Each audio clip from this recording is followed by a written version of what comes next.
పవన్ కళ్యాణ్ చేసిన వ్యాఖ్యలు సరైనవి కావు. పవన్ కళ్యాణ్ గారు ఇప్పుడు ఆంధ్రప్రదేశ్ రాష్ట్ర ముఖ్యమంత్రిగా ఉన్నారు. తెలంగాణ ఆంధ్రప్రదేశ్ భౌగోళికంగా విడిపోయినప్పటికీ కూడా తెలుగు ప్రజలందరం కూడా కలిసే ఉన్నాము. ఇప్పటికీ సత్సంబంధాలు కొనసాగుతూనే ఉన్నాయి, కొనసాగాలని కోరుకుంటాం కూడా. కోనసీమ పచ్చగా ఉండాలని కోరుకునే వ్యక్తులం మేము. కోనసీమ మీద కన్నుబడిందని, జిస్ట్ అయిందని ఆ రకంగా మాట్లాడడం సబబు కాదు. పవన్ కళ్యాణ్ గారు తక్షణమే ఆ మాటలు వెనక్కి తీసుకోవాలి.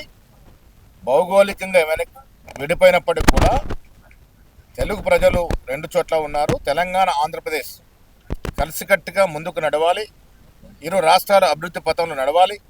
యావత్ దేశంలో మేటి రాష్ట్రాలు ఇరు రాష్ట్రాలు ముందుకు రావాలని కోరుకున్న వ్యక్తులు తెలంగాణ వాళ్ళం. ఇలా విడిపోయినప్పుడు కూడా ఆంధ్రలో ఉన్నటువంటి తెలుగు వారి పట్ల ఎవరు కూడా ప్రేమామలు తగ్గలే. పవన్ కళ్యాణ్ ఒక బాధ్యత గల పదవిలో ఉండి వారు అలా మాట్లాడడం అనేది సబబు కాదు. వారు వెనక్కి తీసుకోవాలి మాటల్ని. నేను కోరేది ఒకటే, తెలంగాణ ప్రజలు ఈరోజు కూడా ఆంధ్రప్రదేశ్ తెలంగాణ రెండు కూడా కలిసికట్టు ముందుకు పోవాలని కోరుకున్న వ్యక్తులు మేము. కలిసికట్టుగానే ముందుకు పోతాం.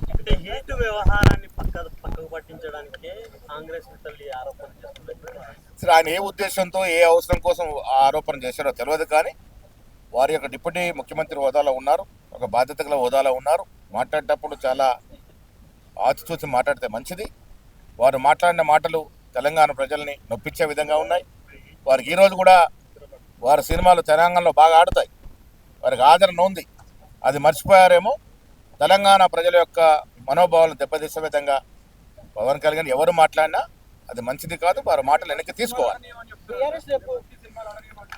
తెలంగాణ ప్రజలు నిర్ణయిస్తారు. మంత్రి గారు ఏం చెప్పినా వారు మాట్లాడే మాటలు డెఫినెట్గా మంత్రి గారు, ఆ సంబంధిత మంత్రి గారు కాబట్టి నన్ను మాట్లాడి ఉంటే మా మంత్రి గారు నొచ్చుకుని ఆ విధంగా మాట్లాడి ఉంటారు. ఏదేమైనా ఆ రకంగా మాట్లాడడం తప్పు. ఆ మాటలు వెనక్కి తీసుకుంటే మంచిగా ఉంటుంది.